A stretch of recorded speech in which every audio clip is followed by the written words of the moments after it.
All right, guys, here we are. And if you haven't noticed, this is a change of scenery. Now, I know I've been MIA for a little bit of while. I know I've been MIA for a little bit of... I know I've been MIA for a little while, and what we've been dealing with the gym, we recently had our contract, our lease end at the gym, and we are in the midst of finding a new location. We were hoping to go month to month, but our landlord had other plans, so we were forced to close down, and that is why we are here in my private spot. So what I did is I chose my 15, 20 favorite pieces, got them in this small little warehouse so I can keep content coming to you guys, so I can keep training and progressing and doing what I need to do. So in the meantime, we're gonna be training here. We are working on a new location for the gym. It's gonna be some time, but I have this and I really enjoy it. Honestly, I love my members. I love training with the community. I love having the support of everyone there, but I also do not mind having some privacy and having this space all to myself. So I'm gonna show you guys around real quick. Obviously, there's not much to look at. It's about 1,200 square feet, but come on, I'll show you around. Oh yeah.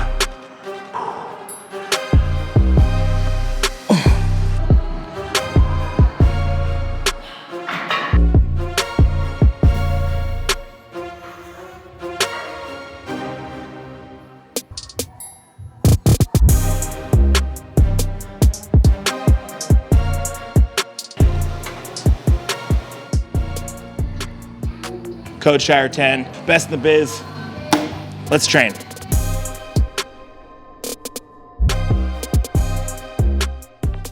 So one of my main priorities building this place was to make sure I had a good leg area and sufficient leg equipment. I made sure to prioritize my two favorite leg presses. I got the Cybex squat press and I have the pendulum hip press. Both are amazing pieces. And as much as I'd love to have, a hack squat and the pendulum squat, I didn't really have room for both. So I just chose what I think works best for me. And that is why I have the Atlantis Pendulum Pro. Along with that, we obviously have the Atlantis seated hamstring curl, the Strive plate-loaded lying hamstring curl, and the Strive plate-loaded leg extensions. These two pieces are two of my favorite leg pieces. Amazing, good stuff. Squat rack. Gotta have a squat rack. So if we're gonna squat, deadlift, do pull-ups. Oh, I'm really fat. Yeah. Oh yeah. Gotta have a pull-up bar. Now we're into like our pressing stuff. So I have the Nautilus shoulder press, Nautilus chest press, incline hammer strength. Anybody who's a fan of Jay Cutler knows that he started every single chest workout with the incline hammer, and I think he says he still does that. So that's what I've been doing lately, because who doesn't want to be like Jay Cutler? Hammer behind the neck shoulder press, hammer strength dip, and then Old Faithful Atlantis select rise chest press. As far as back equipment goes, I've got the leverage row, the Rogers three-way row, the hammer strength underhand pull down, and then this Paramount T-bar row. Can't forget the Nautilus pullover machine. If anybody's a fan of Dorian Yates or watched the Blood and Guts video, this is the machine that you see him and Leroy on doing pullovers, screaming and yelling and getting us all excited to be bodybuilders. Now, like I explained, this space is pretty small, so I have my Arsenal 8 stack, and I just brought half of it. So I have a 4 stack, the pull down, the row, and then 2 adjustable cables, a Smith machine, dumbbells, benches, everything we need. Oh yeah, also another piece made famous by Dorian Yates. This is the hammer strength DY row, another staple in my back routine, and I will be training it today. So on the discussion of training, today's back day. I'm ready to train. I just took my Pre-HD Black lychee flavor, Code Shier 10, best in the biz. Let's train. Hold on, where's that? Gotta get buckled. Click it or ticket. Is that still a thing? Do they still have those commercials? It's also a really good leg press movement as well. I find that I get a good hamstring and quad pump. Not bad, actually. I got my winter coat going on. I'm fat and hairy. Okay. Ooh.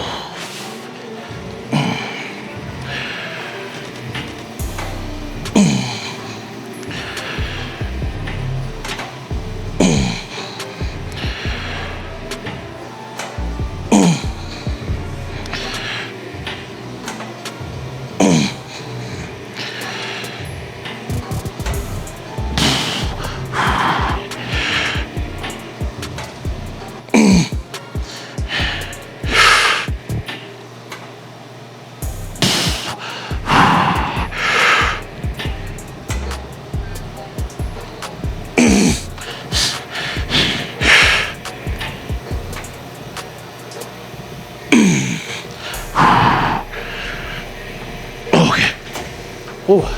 I'm also gonna do a little drum set.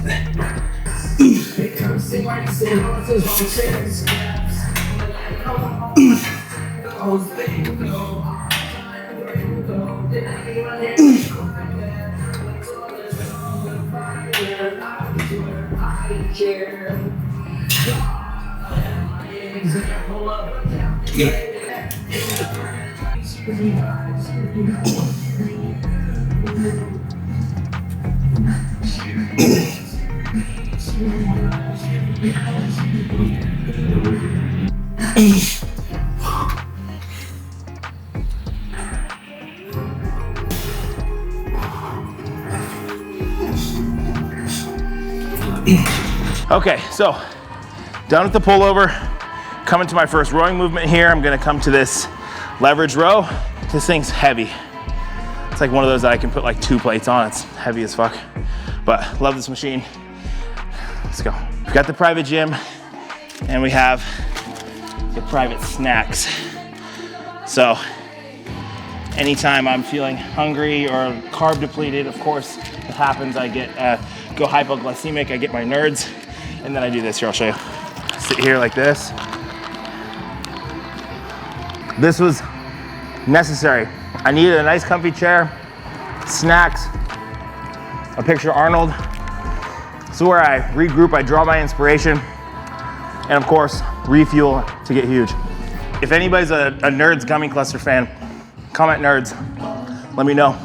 What's your favorite movie candy? For me, it's gotta be Nerds, right? Nerds, Sour Patch Kids. See? It's the rejuvenation station. One good thing about having a private gym, aside from my wife here, you set your settings and then people don't fuck with it. I say that as I'm adjusting the settings on the machine. I have never had more problems. I know she's... left every single plate on the machine. You left like all the hundreds.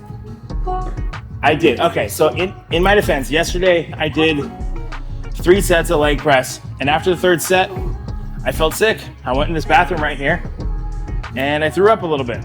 Could have been from all the candy I was eating, but I doubt it. But so after that, I just left the weights on, which is not cool. Normally, if it's like a public gym, I'm gonna be picking up my weights. But here, yeah, you're treating it like your bedroom. Every machine has evidence of you on it. Okay, well this just got blew up in my face, but anyway, let's just train. Oh, it's perfect.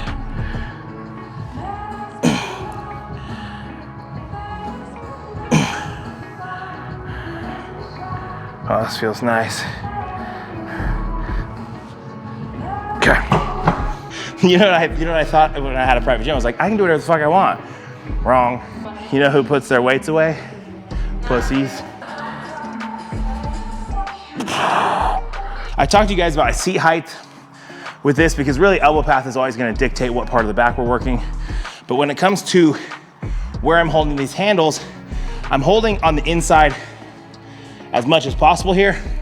That way, as I pull, I'm able to kind of internally rotate or externally rotate the, okay.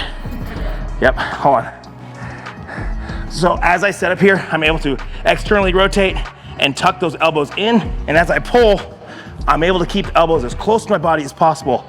Now, if I was trying to pull into the upper back, I would hold a little bit wider and I would not be cranking those elbows in like that. I'd be letting them drift up and I'd be pulling into the mid or upper back, depending on what I'm trying to work.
That's set 2.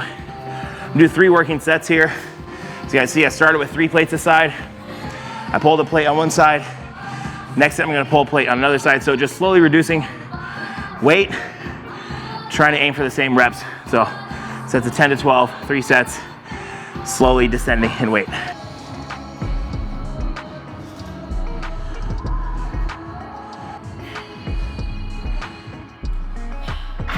So one thing that we were talking about is that she was struggling to get like a stretch on her quads here. So I advised her to kind of push her hips a little forward in the machine. So like if you see as she drives her hips forward, she's getting more bend at the knee, so more knee flexion, bigger stretch in the quads. So if you guys ever feel like you're not getting enough of a stretch, or you just want to get a little more out of the movement, you can try that.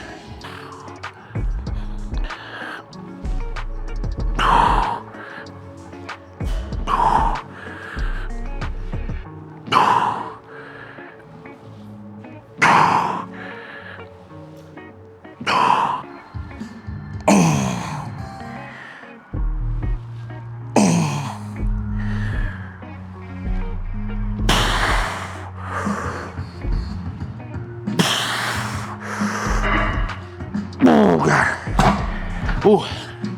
Okay, 3 sets, we're done. Last 2 movements were very lat specific. Now I'm moving to this chest support T-bar, and I'll be holding these wider handles and pulling into the upper back. So this will be an upper back biased row. With this movement, what I see a lot of people doing to get like a bigger stretch, which you're not actually getting bigger stretch, is like caving over, right? Now I'm in this position where, yeah, I'm fully stretched, but in order to come out of that position, I have to have movement in my spine. So then I end up doing this, right? Now, what I really like to think about is having my spine be completely fixed, and I want the musculature to wrap around the spine, fully stretched, and then contract around the spine. I want my spine to be neutral and fixed. Now, if I'm bending at the spine, that's not as effective of a stretch if I'm completely neutral at the spine and I let the weight take the musculature of my upper back and stretch it. Now, once I get this thing fully loaded with weight, that's me pulling that stretch, and I'm really gonna be using the spine, keeping it neutral to fight against that stretch, right? I wanna stay static and let the weight pull my back and stretch it open instead of collapsing and giving into it. So don't be this guy.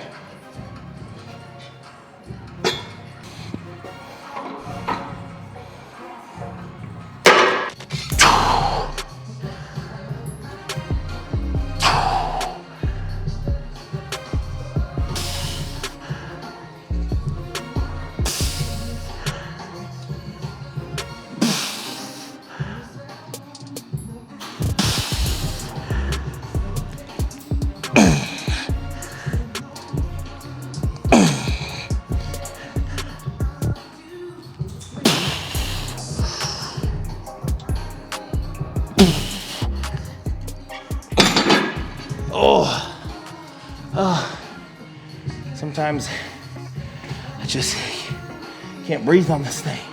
I'm gonna pull this quarter off, do a back off set, 2 total sets here. It's like another one of the perks of the private spot. Like, I just put on whatever fucking music I want, dude. It's Kylie Minogue. Fucking love this shit. And no one can tell me I'm gay.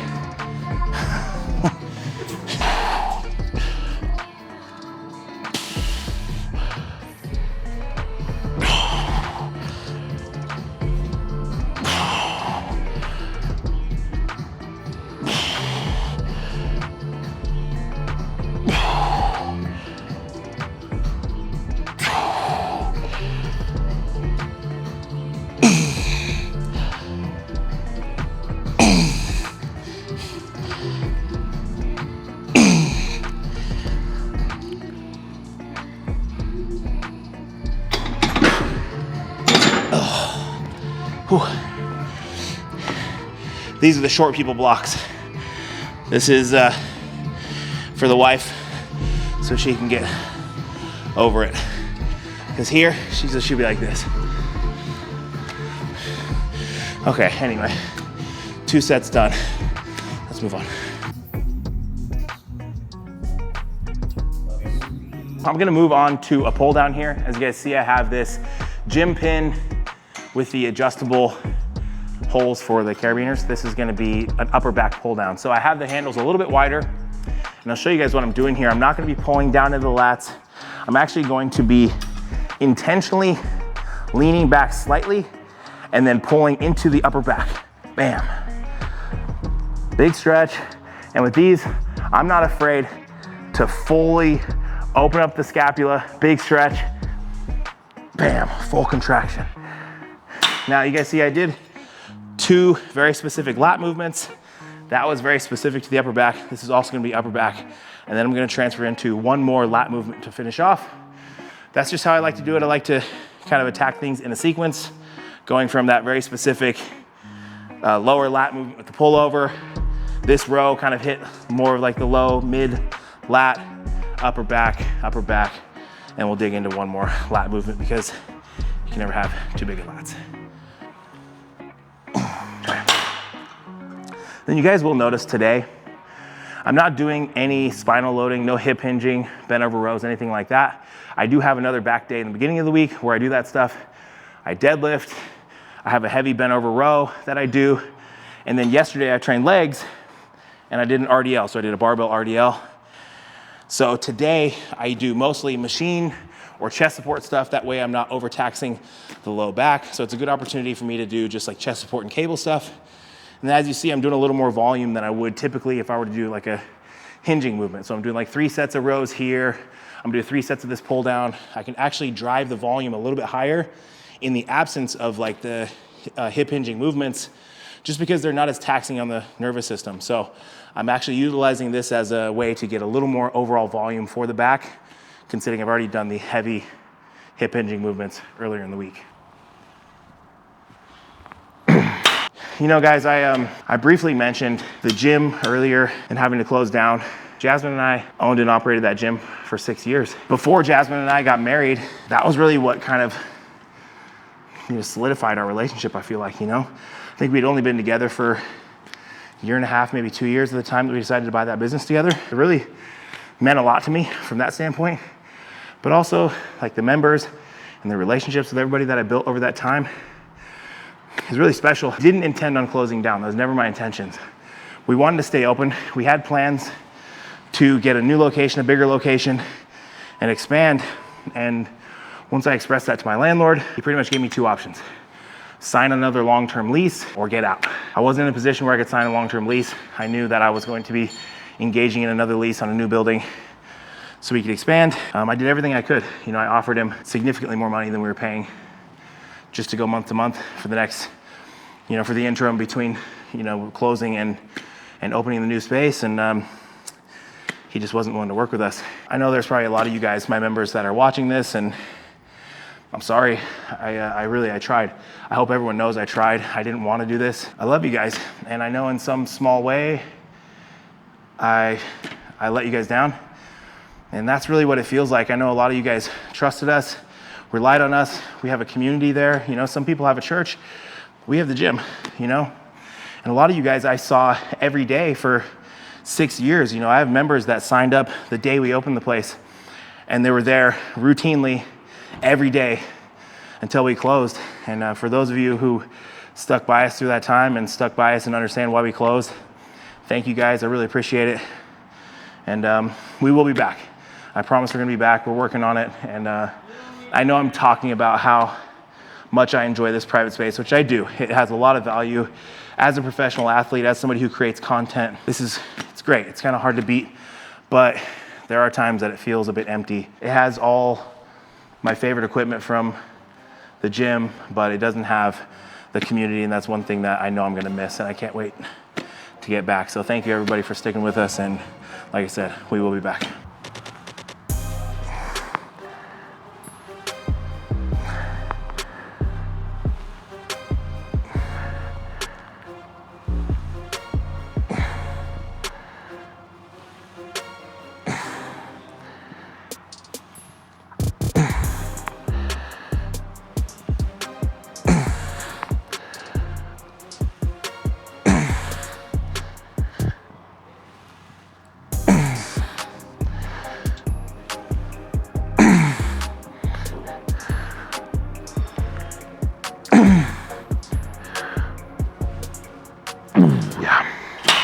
So top set, back offset. Now I'm just gonna repeat that back offset weight one more time, 3 sets total. I know a lot of people think of pull down as a lat pull down. That's just kind of generally what people say. But when you pay attention, most people that are doing lat pull downs are doing like upper back pull downs. The traditional wide bar pull down, unless you really are kind of keeping the elbows in front of you and pulling down to the lats, most people, what you're gonna be seeing is people driving behind you and driving to the upper and mid back. Nothing wrong with that. It's just, you gotta know your pull down. Know that just because you're doing a lat pull down with the lat pull down bar doesn't mean you're actually training your lats. Now, this, I'm specifically training my upper back, driving the elbows behind me, aiming for scapular retraction. If I wanted to train my lats, I would be turning those elbows in and I'd be keeping them in front of me and digging into the lats opposed to pulling behind me.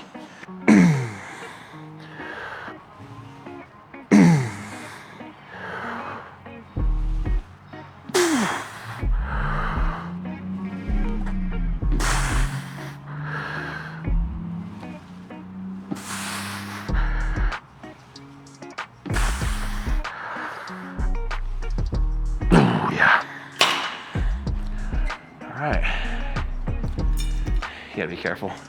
I've pulled this thing and then this will start spinning around, fucking hit you in the head. Dangerous stuff.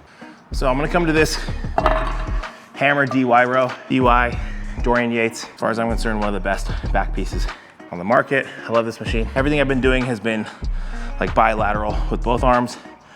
With this, I'm gonna use an opportunity to go single arm. I really do think you can kind of dig into the lats a little bit more, shift yourself off to the side, and really pull into the lat, really tuck that elbow in as much as possible. With both arms, you're just kind of stuck here. But with one arm, get a little bit closer and get just a little bit more out of it.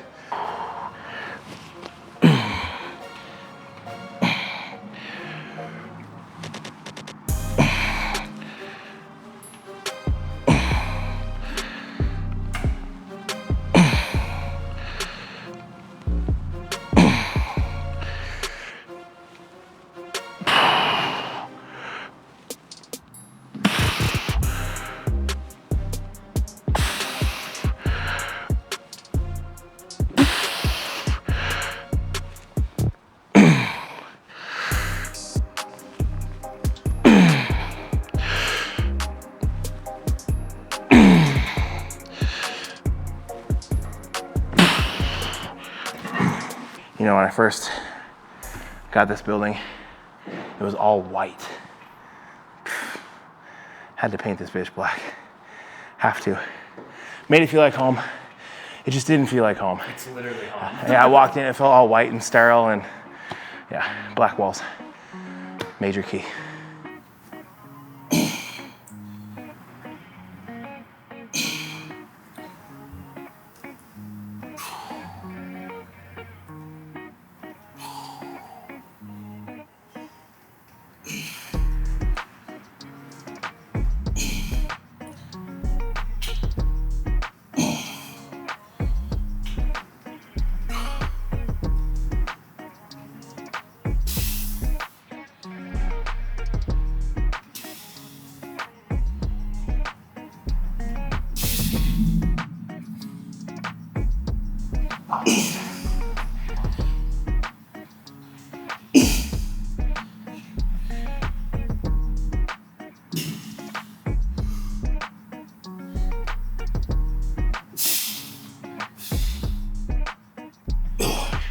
Okay, so you guys saw me get bullied by that woman that was in here earlier.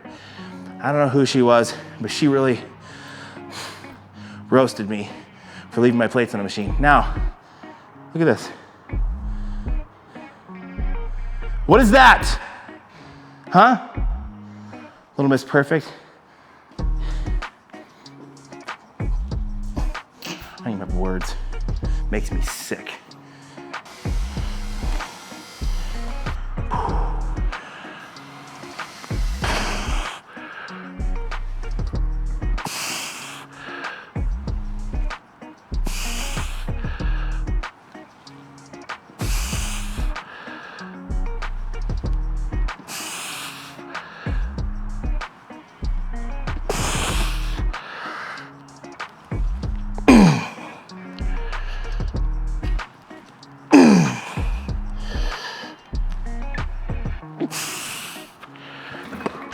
Well guys, that is a wrap for back day. I've been a bit inconsistent, but to be honest, just had a lot going on.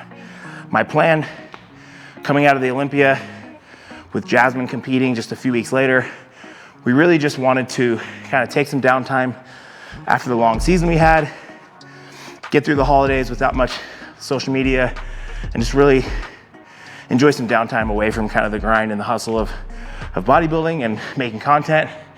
And then it just kind of steamrolled right into the gym situation, which was kind of an all-consuming nightmare for the whole month of January. But now on the back end of that, I'm here, I'm settled in, I have this awesome private spot to train, to bring you guys content. I have my videographer here. He just lives, 3 minutes down the road. So we're gonna get back to routinely creating content and bringing you guys along with us and keeping you up to date with how my off season's going, how Jasmine's off season's going. Feel free to leave any comments for anything you guys wanna see. Comment, like, subscribe, all that good stuff, and we will catch you on the next one.